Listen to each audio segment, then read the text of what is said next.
Pewnego razu Nvidia, której graczu nie trzeba przedstawiać, wpadła na taki oto pomysł. Stwórzmy urządzenie mobilne dla graczy! Ich pierwszy produkt pod nazwą Shield Portable został wydany w 2013 roku i był to pad ze składanym ekranem napędzany systemem Android w wersji 4 w dniu premiery. Rok później wypuszczono 8-calowy tablet pod nazwą Shield Tablet, który kosztował w okolicach $300, co skutecznie zniechęciło sporą część osób do jej kupna, więc postanowiono trochę odchudzić urządzenie i wydać jej drugą wersję pod pełną nazwą Nvidia Shield K1. Czy tablet z 2015 roku wciąż daje radę 2020? Zapraszam do oglądania. Wielkość tabletu nie zmieniła się w stosunku do poprzedniej wersji. Nadal mamy 8-calowy wyświetlacz Full HD z matrycą IPS, która dostarcza nam bardzo ładne i żywe kolory oraz świetne kąty widzenia, czyli obraz nie zniekształca się, gdy oglądamy go z boku.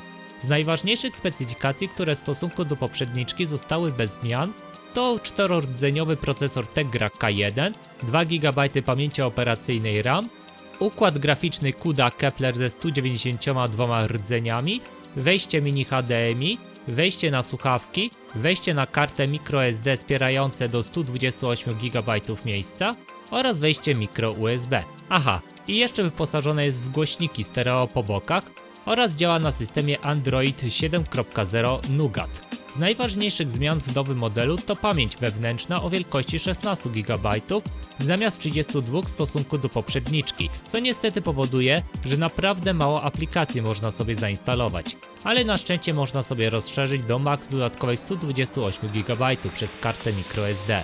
K1 pozbawiony został również wejścia na kartę SIM, więc połączenie z internetem możliwe tylko po Wi-Fi oraz schowek na dedykowany stylus. Do tabletu można dokupić dodatkowe akcesoria, jak wcześniej wymieniony stylus, dedykowany pad łączący się z tabletem poprzez funkcję Wi-Fi Direct, ładowarka wraz z różnymi przejściówkami, która nie była dołączana do zestawu z tabletem,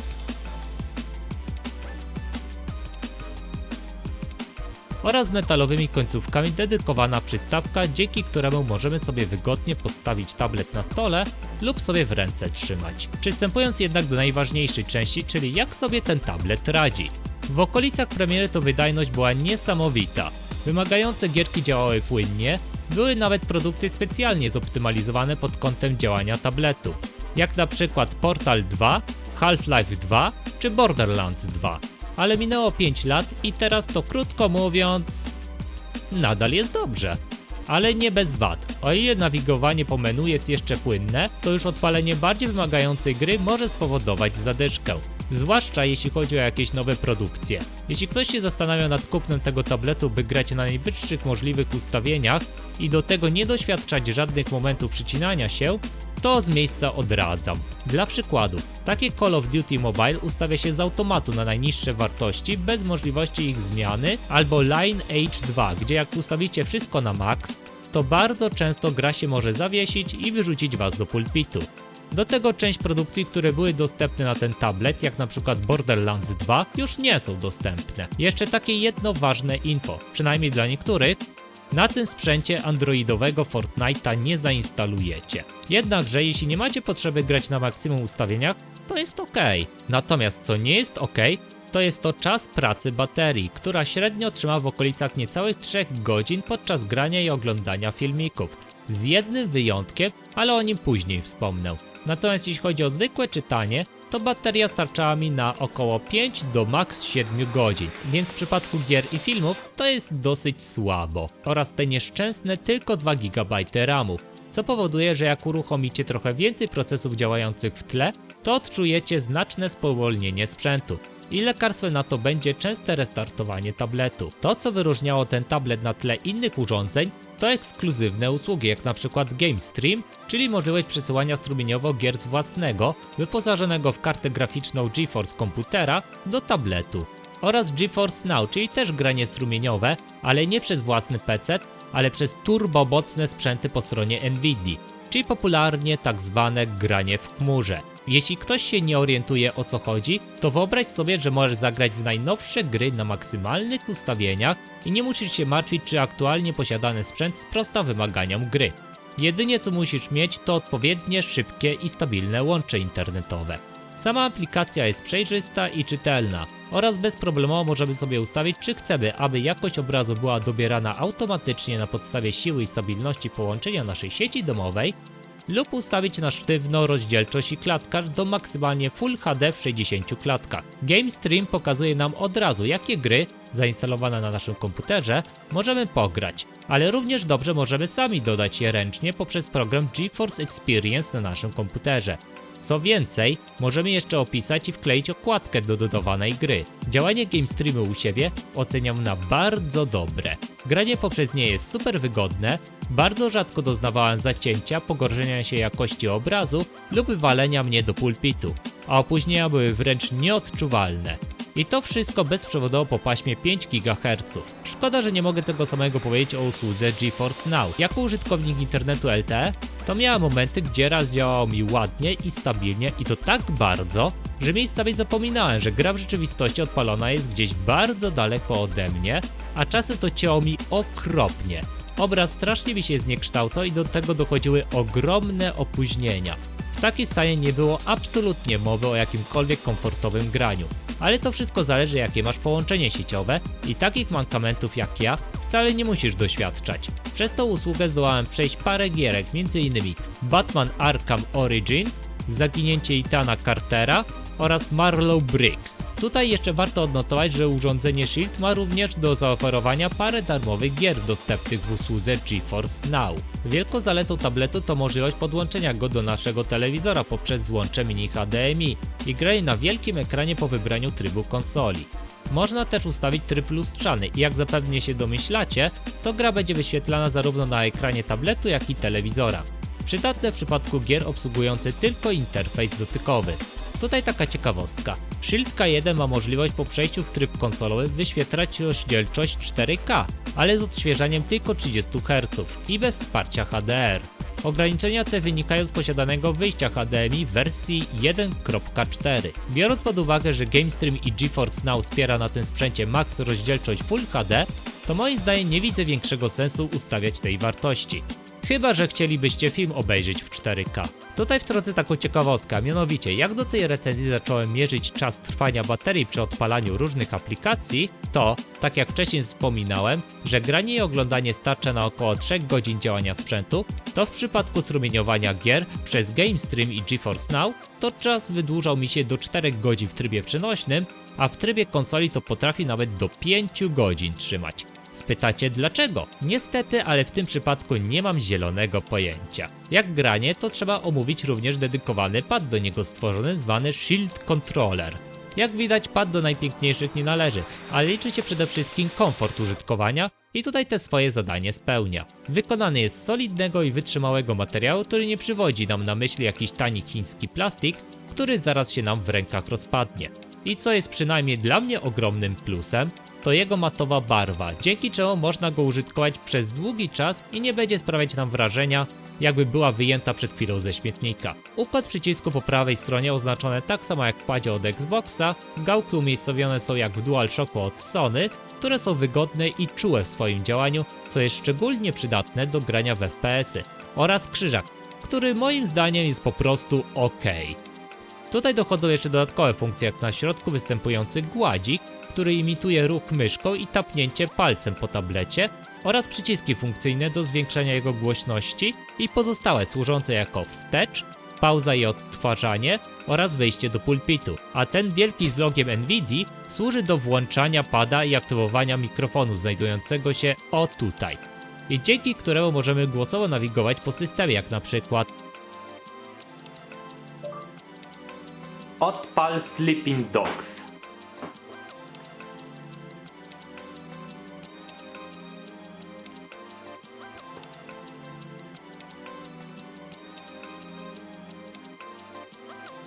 Aha, i jeszcze znajdziemy wejście na słuchawki. Cały pad zasilany jest wewnętrznym akumulatorem, który starcza nam na około 20 godzin grania i gdy będzie na wyczerpaniu, to stosowna informacja na ekranie się pojawi. Ten pad możemy podłączyć również bezpośrednio do PC-ta, ale tylko przewodowo. Do największej wady tego urządzenia zaliczyłbym brak modułu Bluetooth, więc tego pada poza shieldem nigdzie nie podłączymy bezprzewodowo. Ten mankament został poprawiony przy okazji drugiej wersji kontrolera, Chyba że wiesz, w jaki sposób można byłoby bezprzewodowo połączyć go do innego urządzenia, to zapraszam do podzielenia się tą wiedzą w komentarzach. Jeśli ten pad wam nie odpowiada, to spokojnie możecie połączyć inny dowolny kontroler poprzez Bluetooth. Tutaj moim zdaniem największym błędem NVIDII było niewydanie dedykowanego specjalnego pada, do którego można byłoby wsunąć tablet i grać wygodnie w trybie przenośnym niczym Nintendo Switch. I niestety trzeba się ratować innymi padami, które w większości przypadków nie są nawet w połowie tak dobre jak Shield Controller. Wielka szkoda. Nvidia zaimplementowała w swoim tablecie funkcję do nagrywania rozrywek, którą jest słynne autorskie Shadowplay. Ale w tej wersji materiały nagrywane są max do Full HD w 30 klatkach, a najwyższa przepływność bitów to do max w okolicach od 8 do 12 megabitów na sekundę. Czyli mowy nie ma o mega super wysokiej jakości obrazu. Do tego czasami w nagranych materiałach występowała desynchronizacja obrazu z dźwiękiem oraz miejscami konkretne przycięcia. Sprawdzałem to na dwóch różnych kartach pamięci i wyniki były podobne, a nic tak nie wnerwia jak po ponad godzinie czasu grania, nagrany plik nadaje się jedynie do usunięcia. Dlatego lepiej jest wykorzystać inny program jak np. Mobizen, albo jeszcze lepiej jest przez kabel HDMI podłączyć do zewnętrznej nagrywarki i w ten sposób zgrywać, nie przeciążając dodatkowo urządzenia. W programie znajduje się również funkcja streamowania bezpośrednio przez swoje konto na Twitchu. Ale jako, że nigdy nie streamowałem gier, to nie wypowiem się na jej temat, a jedynie wspomnę, że jest możliwość ustawienia miejsca pokazywania swojej twarzy. Do jednych z ciekawszych aplikacji dostępnych na tym sprzęcie to Nvidia Doubler, w którym tworzymy nasze rękodzieła. Wybór dostępnych narzędzi jest dosyć spory. Możemy sobie wybrać, na jakim rodzaju płótnie oraz jakim narzędziem chcemy malować i może to być imitacja ołówka, pisaka, farb olejnych bądź akwarelowych. I w przypadku farb dodano opcję ustawienia poziomu nawodnienia farby, które z czasem się wykańcza, więc będziemy musieli co jakiś czas je napełniać. I dzięki temu uzyskamy takie ciekawe efekty rozmazywania się. Poziom nawodnienia możemy też zablokować. Możemy również regulować takie rzeczy jak wielkość promienia pędzla, ilość farby lub proporcje mieszania się kolorów na płótnie. Ba, są nawet takie opcje jak na przykład, aby farby wysychały z czasem, albo od razu z miejsca wysuszamy je. Ustawienie, z jakiego kąta ma światło padać, automatyczne tworzenie kształtów geometrycznych, przyłożenie i rysowanie po różnych figurach, opcja grawitacji, co daje nam możliwość, aby po malowaniu farba spływała w dół i dodatkowo możemy w trakcie jego opadania przekręcić tablet, aby zmienić jego tor. Mamy również możliwość pracowania na warstwach, ale i to jest największa wada tej aplikacji, okazuje się, że jednocześnie możemy pracować na maksymalnie 3 warstwach jedynie. W Doublerze znajduje się również opcja, aby program reagował tylko na dedykowany stylus. Sam stylus jest bardzo stylowy i dzięki wyprofilowanej końcówce możemy z łatwością rysować cienkie i grube linie. Jedno tylko ale. Jeśli planujecie założyć osłonę na wyświetlacz, to przynajmniej u siebie tak mam, że stylus wtedy nie działa perfekcyjnie i wychodzą mi miejscami takie przerwy w rysowaniu, ale mimo wszystko i tak bardzo przyjemnie się maluje w tej aplikacji i osoby utalentowane na pewno coś wyciągną z niej, w przeciwieństwie do takiego beztalencia jak ja.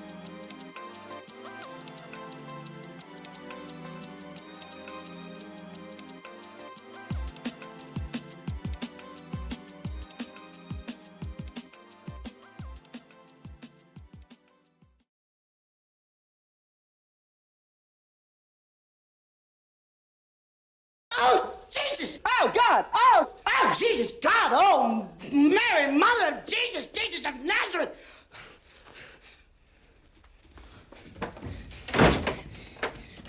Okej, warto wspomnieć, że to urządzenie fajnie nadaje się do grania poprzez różne emulatory i tutaj nie doznawałem żadnych problemów związanych z ich działaniem. Biorąc jeszcze pod uwagę to, że można tablet podłączyć do telewizora, to mamy takiego osobliwego Switcha. Niestety bez tej szybkiej opcji przełączania się z trybu przenośnego do trybu konsoli i z powrotem, ale w przeciwieństwie do użytkowników sprzętu Nintendo, to zagracie Wiedźmina 3 na Full HD w 60 klatkach i to w trybie przenośnym.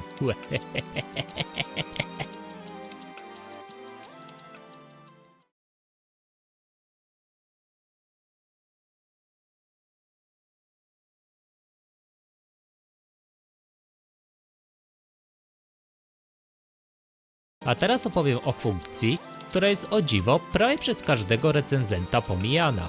Ba, nawet na oficjalnej stronie Nvidia dotyczącej instrukcji użytkowania Shielda K1 nie ma o tym informacji. Znalazłem ją dopiero w instrukcji do starszej wersji tabletu. A moim zdaniem jest to bardzo fajna opcja, jeśli ma się kontroler i chciałoby się na nim pograć w gierki, które nie wspierają pada, jak na przykład Bladebound, Honkai Third Impact albo PUBG. A ta funkcja nazywa się Gamepad Mapper, czyli możemy przypisania dowolnej funkcji działania do przycisku na padzie. Aby go uruchomić, to przytrzymujemy Start i po chwili pojawia się nam menu wyboru klawiszy. I od teraz możemy sobie dowolnie przypisać, jaki klawisz i w którym miejscu ma działać. I możemy też ustawić symulację obrotu tabletem, co jest przydatne w przypadku sterowania żyroskopowego w grach wyścigowych. I dodać dodatkowe strony, aby przepisać inne ustawienia, jak na przykład pierwsza strona ma działać w czasie grania, a druga gdy jesteśmy w menu gry. W Gamepad Mapperze jest też możliwość sprawdzenia i ściągnięcia gotowych konfiguracji stworzonych przez innych użytkowników, chociaż ta sekcja miejscami jest bardzo nieczytelna i często będziemy zmuszeni dodatkowo po pobraniu wejść w ustawienia, aby przeczytać komentarz autora odnośnie swojej konfiguracji. Oczywiście jeśli one są. Wielkie było moje zdziwienie, jak dzięki tej prostej funkcji mogę w końcu niektóre gry pograć na padzie, a prawie nikt o niej nie mówi. Szybko jeszcze wspomnę tylko o kamerach z 5 megapikselami znajdującego się z przodu i z tyłu urządzenia, które mają możliwość nagrywania Full HD z HDR-em oraz włączenia różnych filtrów. Nic szczególnego, ale do wideo rozmów się nada.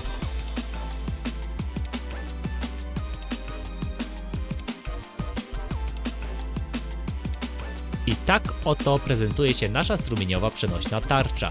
To odpowiedzmy sobie na pytanie, czy warto w dzisiejszych czasach kupić ten tablet?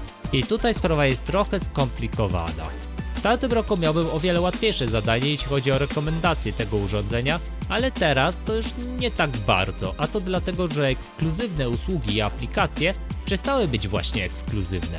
Teraz na prawie każdym innym smartfonie, przystawce bądź tablecie możemy ściągnąć sobie aplikację zwaną Moonlight, która oferuje to samo co GameStream i działa również bardzo dobrze. Ba, nawet GeForce Experience myśli, że to GameStream przy pierwszej konfiguracji.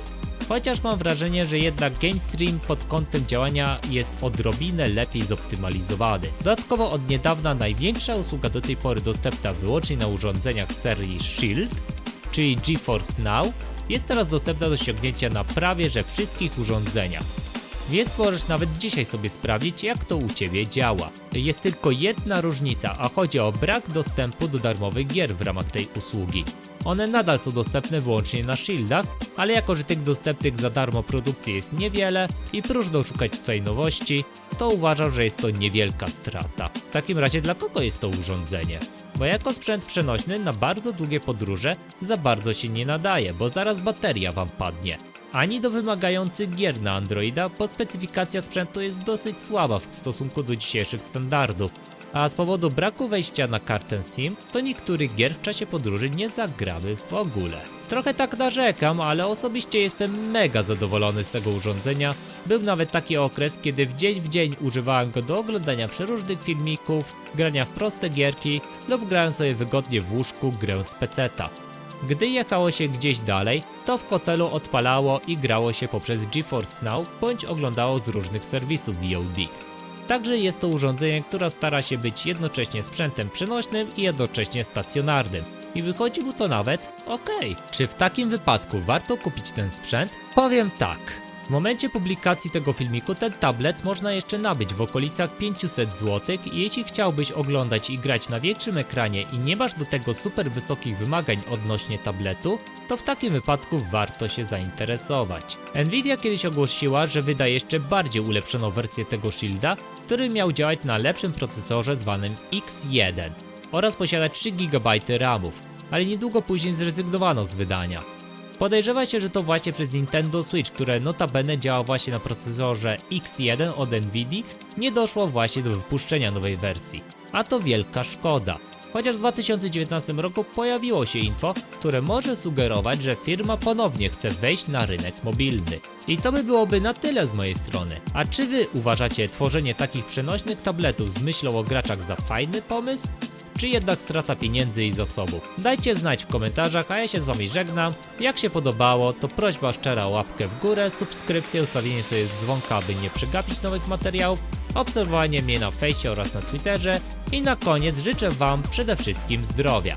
Cześć!